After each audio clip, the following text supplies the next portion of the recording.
welcome everybody. We have a great program here for this edition of Conversation with Friends. And if we could gather, please, after the manner of friends with a moment of shared silence, please.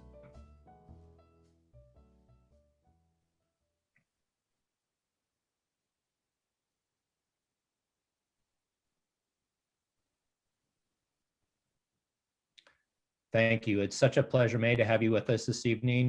Those of you who don't know Mei, she is an entrepreneur, an author, and founder and CEO of 3 global companies, Yes, She May, Bliss Living Home, and the Chesapeake Bay Candle Company. And we have all burned those wonderful candles in our homes, often thanks to Mei's wonderful generosity for giving them to us. So Mei, thank you for that. You've been a wonderful supporter of the school and a great friend for a long time. And it's such a pleasure to have you with us here this evening to celebrate the publication of Burn, which is getting all kinds of accolades. And we have a star interviewer with Mei here this evening. Lesli Foster is with us, and she needs no introduction. She is one of the weeknight news anchors for WUSA and also a Sidwell Friends parent. So we're very fortunate to have both of you as current members and past member of the parent community, and wonderful to have the two of you in conversation this evening. So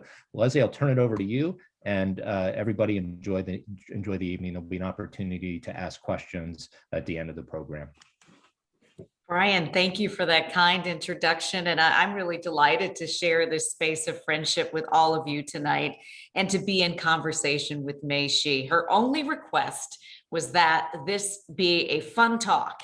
And if you know Mei, you know she loves to share her journey, and she loves to provide opportunities for other women to really break new ground and soar. And so if you've been around her for just a moment or longer, you know her energy is infectious, and she is as bright and as warm as the candles that power her empire. So tonight we're going to talk a little bit more about that. You know, she wears many hats: entrepreneur, CEO, author, founder, mom, wife, and she's had quite an experience navigating that ecosystem. So we want to jump right into this because I believe it will inspire you to think differently about your own life and what is possible. And while it is possible that we could talk for hours, it is not possible to do that tonight. We get just 1 hour to do this. So we are going to jump right in, Mei. And I think it's a great place to start with just telling us more about your journey to becoming the founder of Chesapeake Bay Candle and Bliss Living Home and Yes, She May. What led you to become an entrepreneur? Thank you, Leslie. And I want to thank Brian and everyone at Sidwell Friend. It's really homecoming. We have not seen each other in person, except me have take the honor of visiting Mary in her office one day to say goodbye to her. So I miss everybody. I remember the days when we cheer the kids on the soccer field, or helping with the Thanksgiving support for Martha's Table. So those are wonderful memories, and I would never trade it for anything else. My journey as a journalist is very accidental, just like many of you.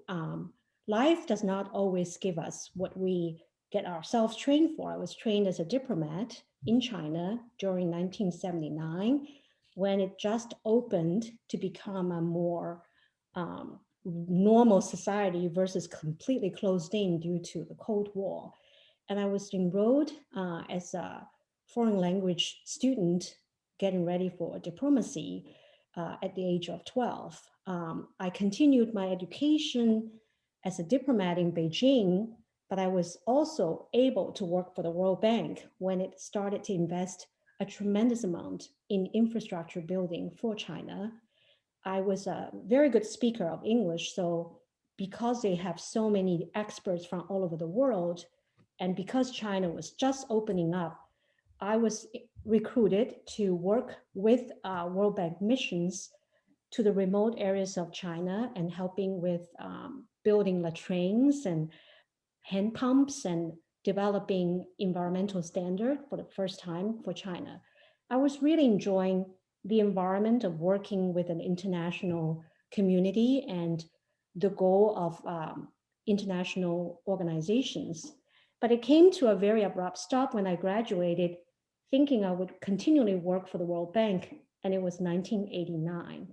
Without my further explanation, you all remember what happened in June of 1989, and I was graduated in the July of 1989. So all the students that graduate that year was sent away from cities so that they would not be able to have another gathering that would become a problematic situation. So I was sent to watch minerals that are for export for China in the northern part of China. And for a year, I would be working with no one that speak English, but minerals for export.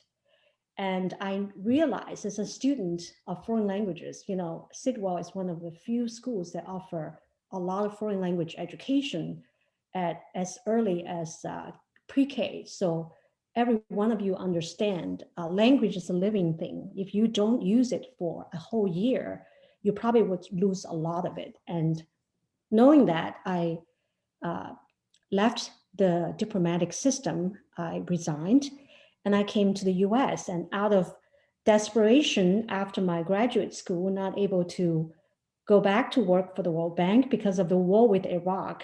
The US did not pay its due for 1992 to the World Bank, and they have a hiring freeze. I was forced to find a job for myself, and I found a job that I don't like in New York. But guess what? There's always silver lining. They put me in a hotel next to the Bloomingdale's. And if you had been to the Bloomingdale's in the 1990s without, the net-a-porter.com, that's the place to be for anyone who loves fashion, who loves beautiful things.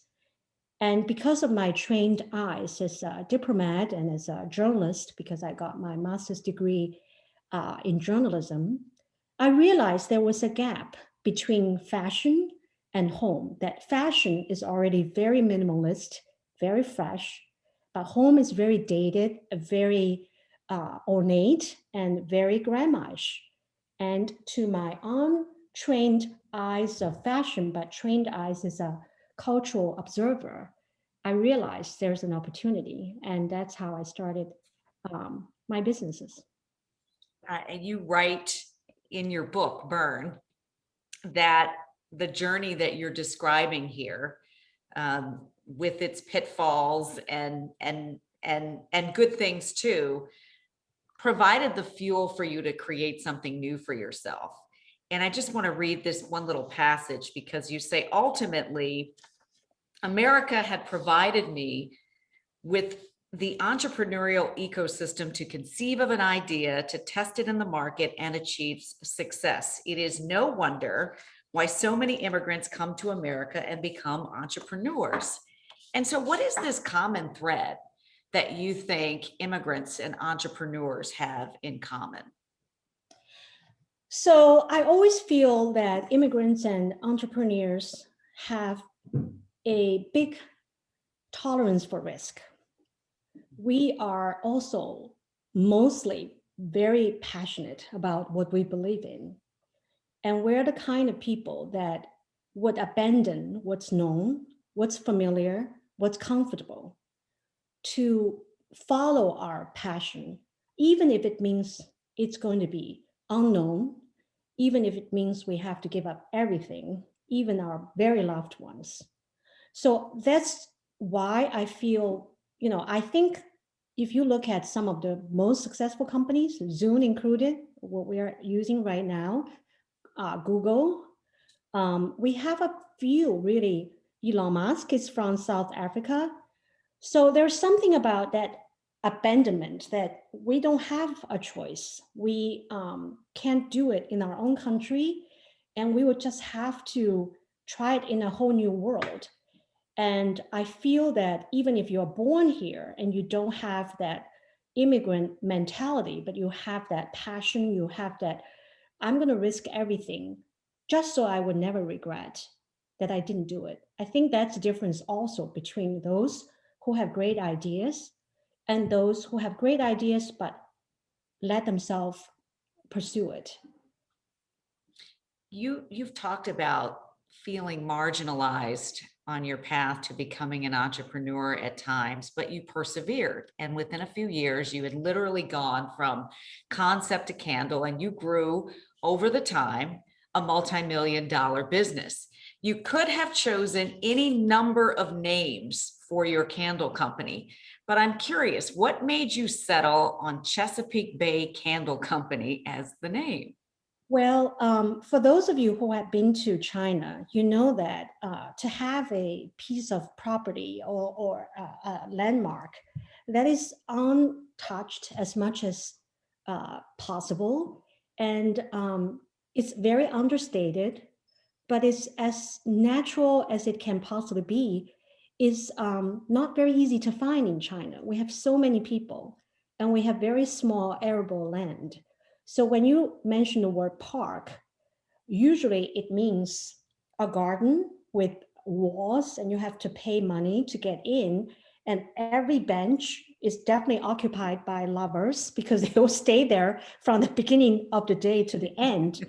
And it's very hard to feel you're in nature.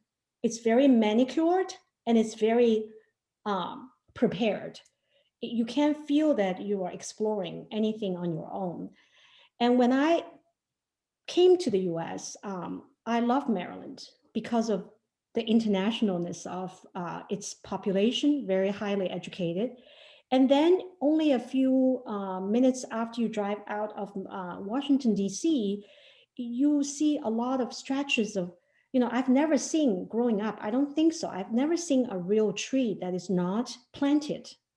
Everything is planted. There is no nature sort of wild trees because it's it's a country with so many people living on such a small arable land. And Chesapeake Bay in particular, I was living there at that time. I was living near Annapolis because we had a warehouse. I used to have a warehouse where in the front was the office, in the back was where the candles are, storaged.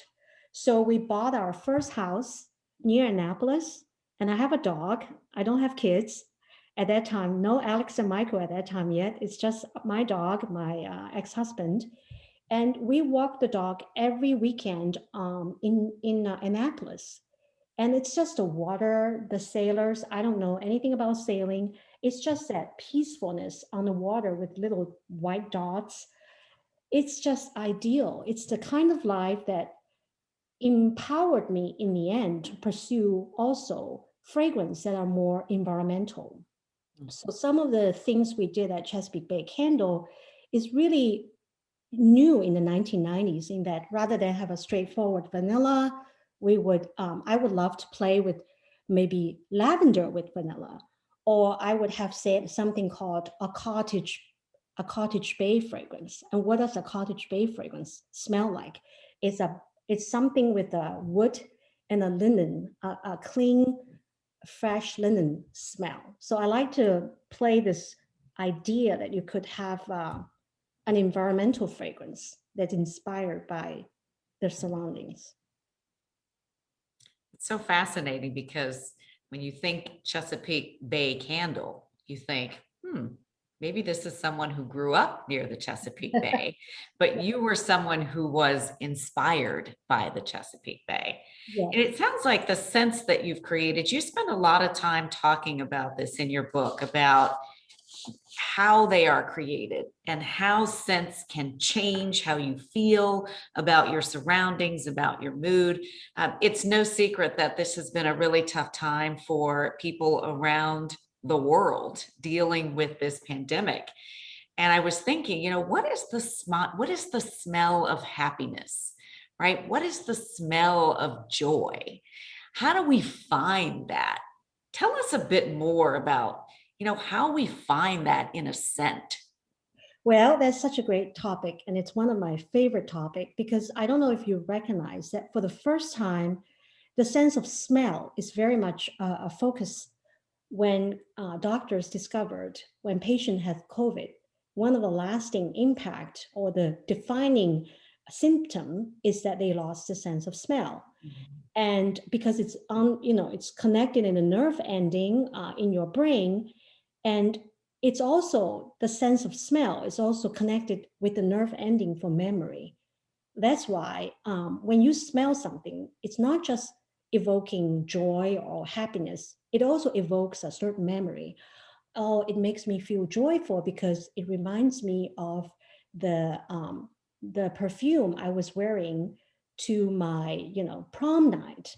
Or this is so sentimental because it reminds me of the cookies my grandmother was baking us when we were growing up. So fragrance has not only aromatherapy impact, it also evokes a lot of memories. So when you mentioned the word joy or happiness, it's two-dimensional. It is both aromatherapeutical, which is proven to be a very important effect of fragrance, but it's also based on your experience and your memory. So we do know the fragrance for happiness.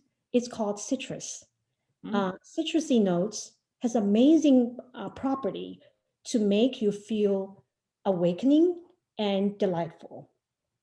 And the word joy is a little bit more complicated, but we have tried to create a sense of joy by marrying a few ingredients that include the woodsy fragrance, so that it's like when you are celebrating and you are burning wood, but it also has floral notes that in general make you feel sort of more energized.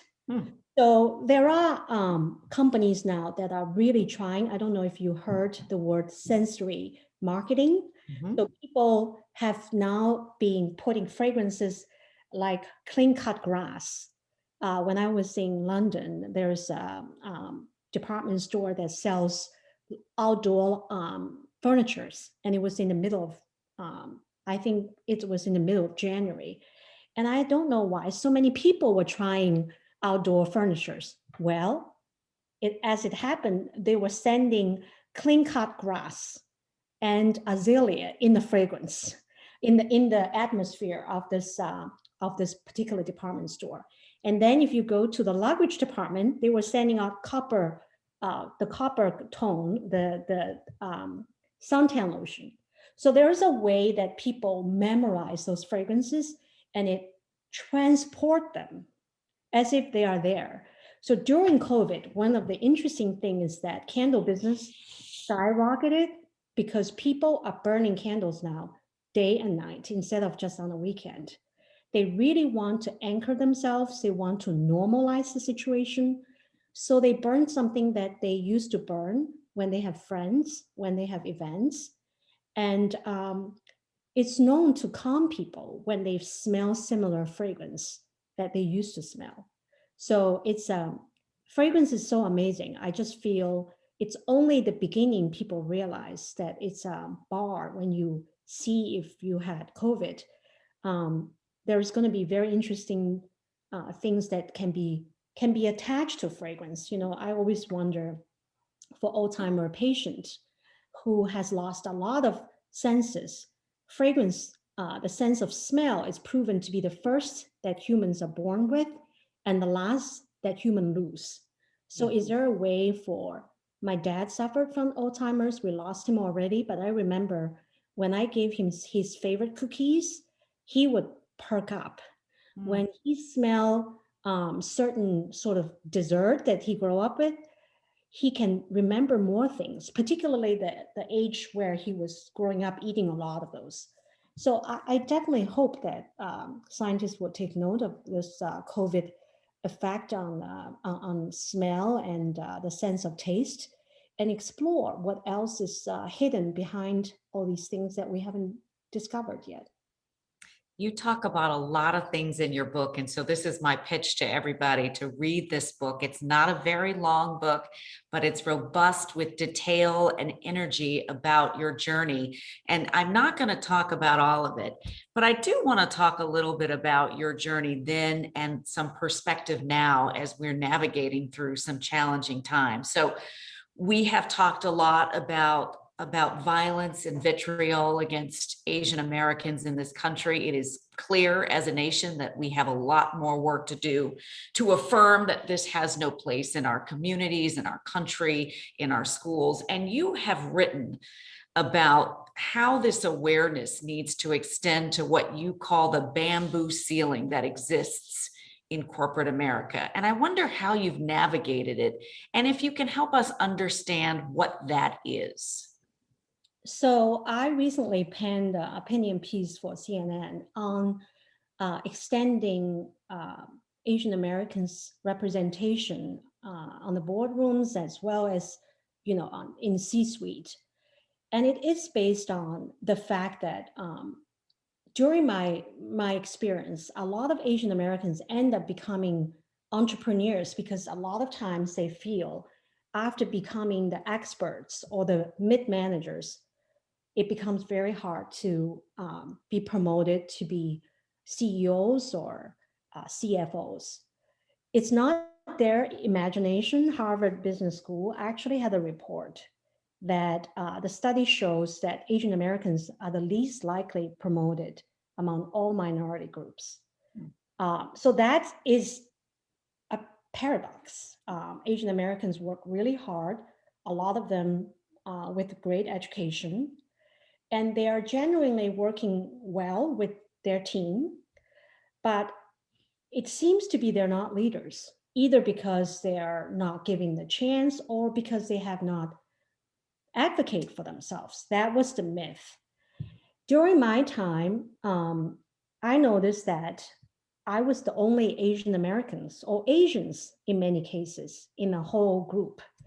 And I do realize that particularly for a board, when you have 13 people, 15 people, and you spend a lot of time together talking about strategies, and you spend days sometimes in a foreign country, you want to be spending it with people that at least you feel have commonality. And sometimes that commonality become, what people look like. So it's understandable, but is it really good for the business? I don't think so, because I feel the lack of representation is depriving United States businesses in particular the opportunity to tap into the talent of Asian Americans and their understanding and insight to Asian culture. We all talk about global economy. It is impossible to think about anything that is completely built and made in one country these days. And imagine how much more efficient and easier to have someone that speak the language, understand the circumstances, to be part of the decision-making process. It's not a social issue, it's a business case. And I really believe in diversity because you want the organization to reflect who they've worked for, right? It's only good business to make sure that the voices of your constituents, your shareholders, your customers, to really be reflected on the very top level. So that's my hope, is that we don't just fight for non-discrimination. I think the bar has to be raised to top level, at the very top level. Like every other situation, I think it extends to other diversity issues, like including women. I also penned another story about including women in leadership. Because as you know, women leaders in 3 countries, particularly Germany, Finland, and New Zealand, actually managed the pandemic much better than average male prime ministers or president, because I think some qualities of women, empathy, the ability to communicate and negotiate, and the ability to really put consensus together and be very decisive are qualities that lend them into the successful outcome. And if they can manage a whole country out of poverty or, big catastrophe, can't we trust them a little bit more after pandemic behind the helm of companies? I think we can. I think we can. we talked about the Sidwell environment and what you hope parents will embrace for their young, budding, potential entrepreneurs. We know Sidwell is a highly competitive environment. We know it's rich with rigor. We know it can be a pressure cooker for stress. And some of the careers that maybe we are pushing our children toward may not actually allow them to see the full spectrum of the light within themselves. And so you have been talking and really pushing for our young people to consider a career in what you call a creative economy. So let's explore this a little bit more. Tell me more about your thinking here around a creative economy.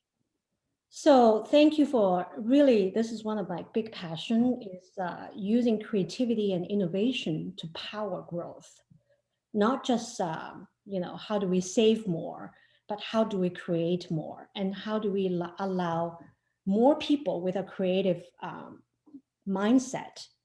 So as you know, the last 40 years of the United States development, a lot of people with very good engineering skills, legal skills, or managerial skills get advanced socially.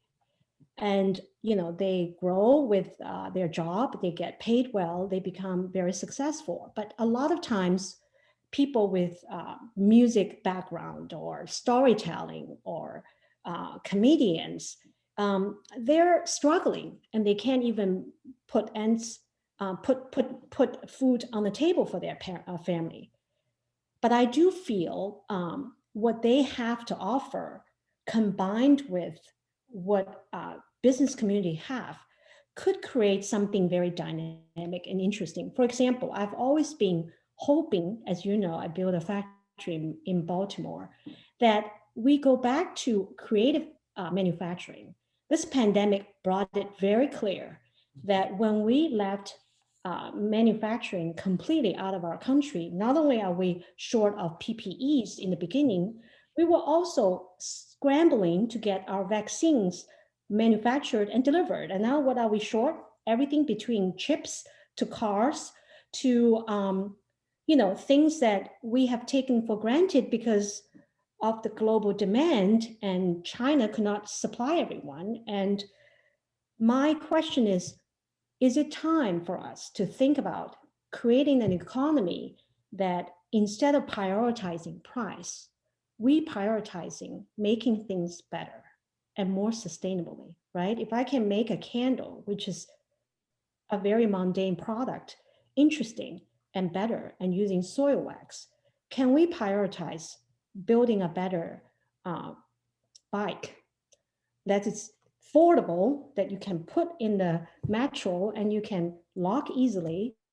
Can we design a better way of, in any way? I even joke about underwear. I said, why does underwear have to be all made over in other countries? Can we make a better underwear that is more sustainable, that is more, protective? Or there's a lot of innovation already, right? For shampoos, I don't know if you guys heard, now there's customized shampoos from a company called Function of Design. And it is about MIT engineer discovering that all of us can be divided into 4 kinds of hair type. And then you can customize the fragrance, you can customize the color. That's what I want to embrace. And if we can look at things with that lenses, I feel entrepreneurs can be everywhere. And creative economy also means that we can be more inclusive in our job creation, that you don't have to always go to a great school with technology. You can be able to, find jobs where you write well, where you paint well.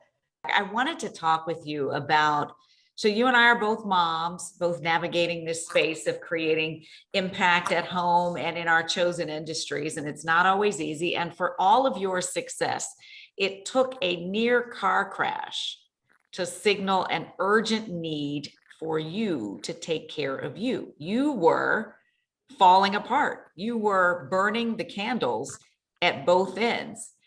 But there was a moment, that that opened a new door for you to explore another turn in your career toward wellness. And I think it might be really great for you to share that pivot point, because people may not realize as an entrepreneur all of the peaks and valleys you have, but that was really an arresting moment for you. You had to make a change in order for you to be here, to be healthy, and for your company to thrive. Yeah, I know that, Leslie, you have one child, but even with one, you know, and not, particularly as a mom, there will be, you know, soccer games and birthday parties, bar mitzvahs. And it was when Alex and Michael were around, I think it was 2015. So Alex would be around 15, 14 and not really driving yet. And they both play soccer. So on the weekend, you know, one would be playing on the 16th Street soccer field, one would be near Howard University. And I was just driving them for a practice. And then they would be playing with Montgomery County's, you know, sort of system. And I was just remember driving. I don't know if you know Bradley Boulevard. I do. It's Quite like well. exactly. It's like a one lane and zigzag. And it was like May and hot already. And after getting up at 7 and driving them for their practice and now moving them to the actual game, I almost hit a car. And the other car basically gave me a bad, you know, honk. And it's like, hey, wake up, lady.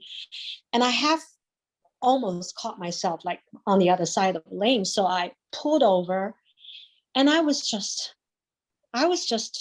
really happy that I didn't kill us, you know, with the two of them in the back. But I was also a little bit sad. You know, it's like I look at I was trying to see where I'm going now because I was like waking up.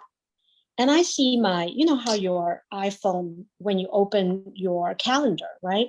Everything is about Alex, this, Michael, this, Alex, this, Michael, this. And you know what I didn't find? It's me. There's nothing for me. There's no, you know, hair salon or nail salon. It's all about them. And I just feel something is wrong. Like technology has helped us to prioritize what's important. But does that really make us happier that every minute of the weekend is spoken for? Does that really help us see what's missing?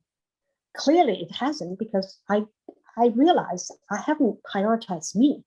I haven't prioritized my well-being, because it's always kids have to do this, kids have to go to Chinese class, kids have to do, you know, piano, kids have to do band. And all these priorities means there's no time for myself.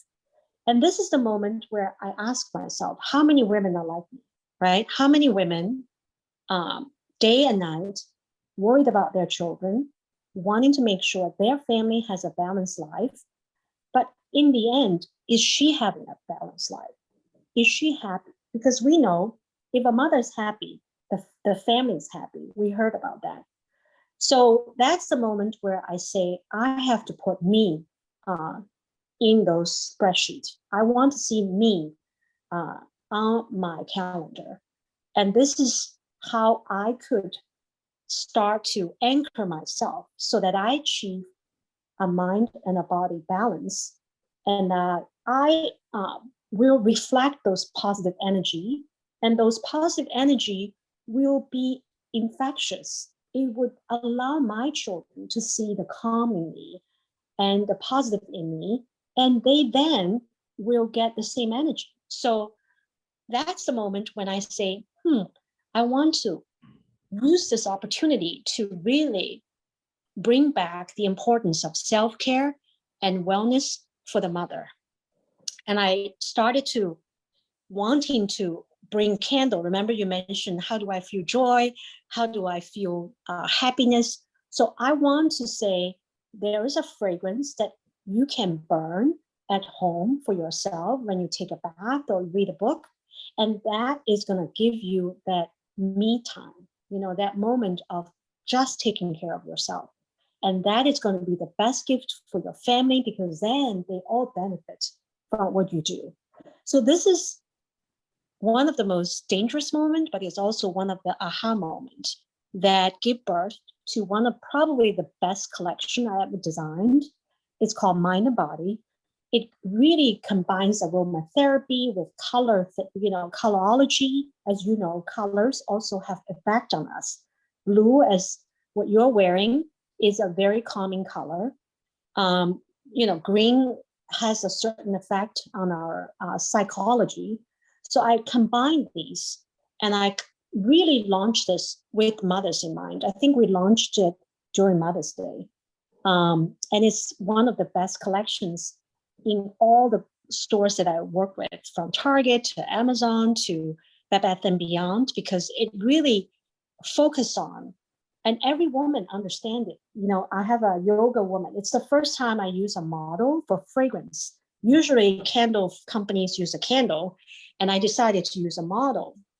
So I have this model sitting, and I just have her back in the dark, and she's sitting and she's peaceful and she's calm. And the first time it landed in store, people get it. So I see that there's bad things happen to our life, but if we look for the positive things that you could learn from it, that's how a lot of the great ideas come out. So, and that's the gift I give myself. And I think it's also what I want to say to mothers. A lot of us do have, particularly this last year, has such a worry about everything. So just know that if you take care of yourself, I do believe that's the most important thing for your family. I'm going to ask one more question so that we save some time at the end for the questions that others may have for you. And that is, so you sold your company in 2018 and you started this new platform called Yes, She May, and you are constantly reinventing yourself. And so I wonder, what is the lesson here for budding entrepreneurs? Well, I just feel that entrepreneurship does not have to come in the form of starting a business.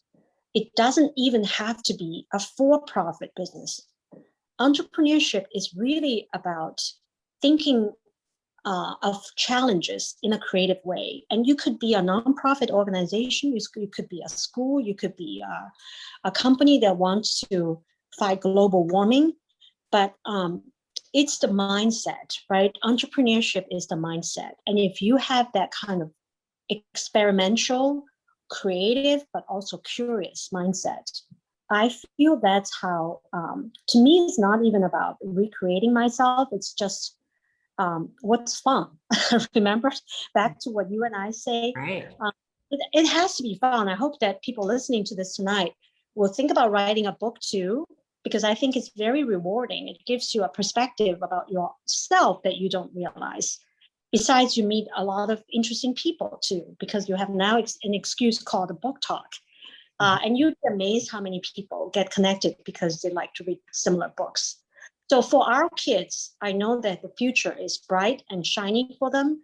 There will be low times and there will be high times, but as long as they know that they're not going to school for exactly what they're trained for. That's my lesson, right?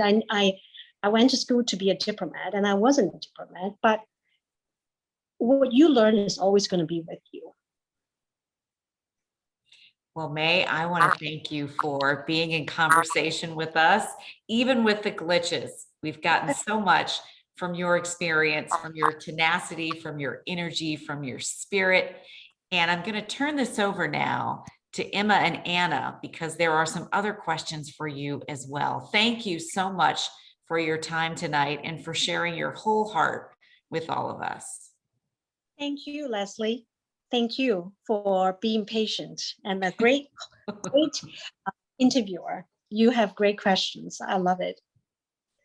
We had one question come into actually through our registration form, and I would love to ask it, which is, what is one thing, Mei, that you would tell women entrepreneurs not to do? I know we often have questions that revolve around things you would give advice for. What's something that you might tell women entrepreneurs not to do? To not doubt yourself. I always say women tend to set very high bars for ourselves. We always wonder, do I qualify for this? Is there anyone better suited than me? How awkward would it be if they think I'm just aiming too high? And I say, guess what? Guys always think they're qualified, so you should too. And always put your head in the ring, because if you don't try it, how would you know that you're going to miss it? That's great. Thank you so much. What is something that you find really helps you transform your inspiration into getting something done, putting something really into action, taking it from an idea into something that is fully formed? Well, sometimes I say don't overthink and don't just do a ton of research with your friends and family. Chances are they don't really have your passion and your drive. And, no one really can live your life for you. It's in the end, the one that benefits from the action is yourself. You never know if it's a good idea until you try it. Otherwise, it's just an idea. So there is marketplace, the internet, there's a lot of things that is able to allow you to test concept. And I feel that US is still one of the most dynamic market for testing ideas. You touched on this earlier, but I want to ask, this question came in through the chat. What would you recommend to students today, especially those who have been so fortunate to attend a school like Sidwell Friends, about how to really get that fire in their belly and create, get the grit to create something brand new? That is a very interesting question. I think the idea of grit and the idea of drive really sometimes comes from failure. That's why I always say that, the pandemic, if it's anything, is a great equalizer. It equalizes those that have with those that don't. In front of the pandemic, we're all humbled. We all have to stay at home. No one dared to go out and say, I'm above that.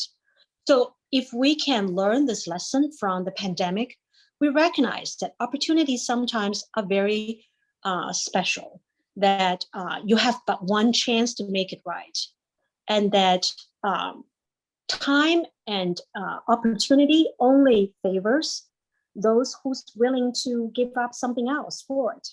So in the case of Sidwell Friends student, I do know from my own kids that this pandemic humbled them.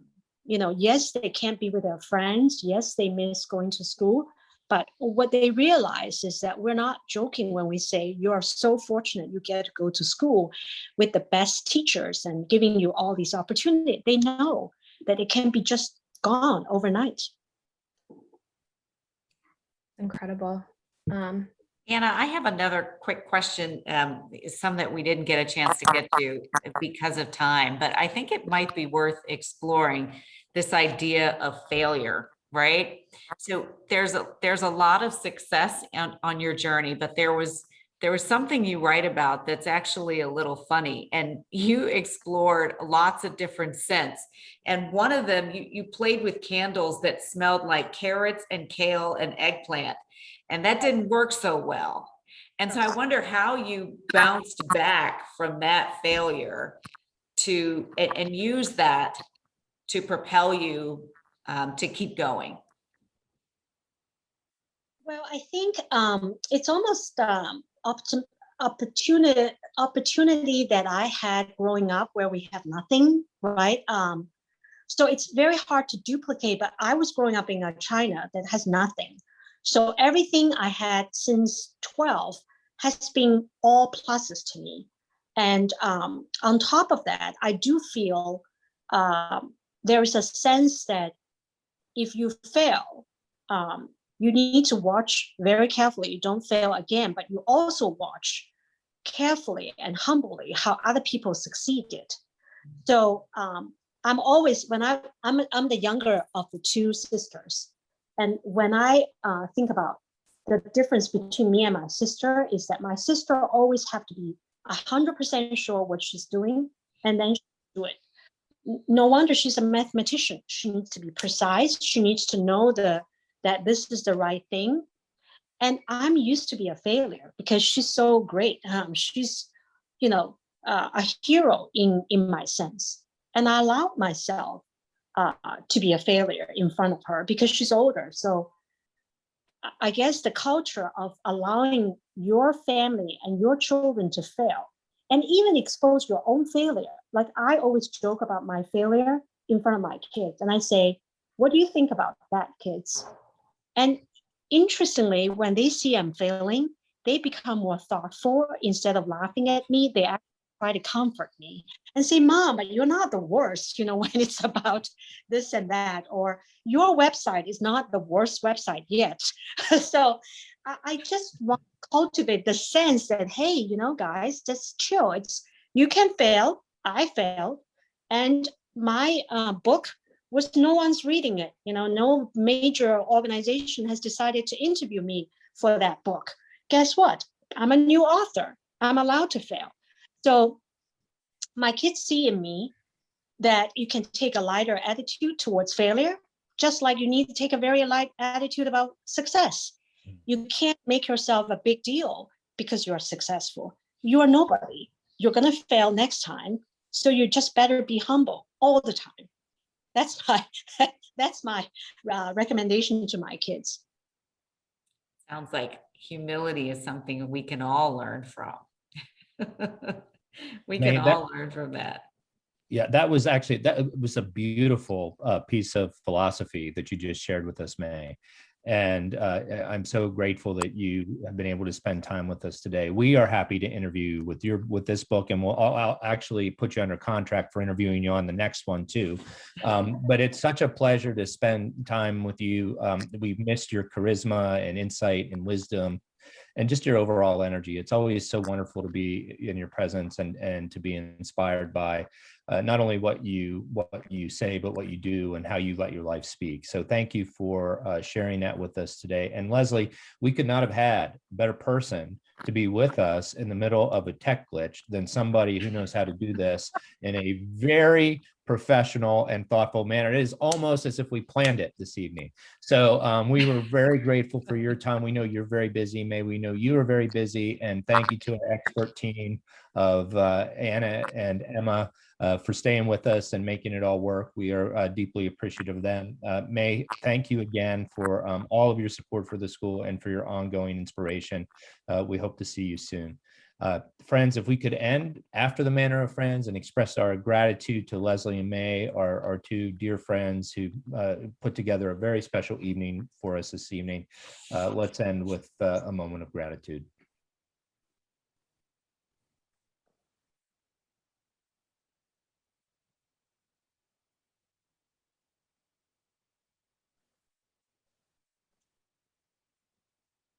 Thank you so much.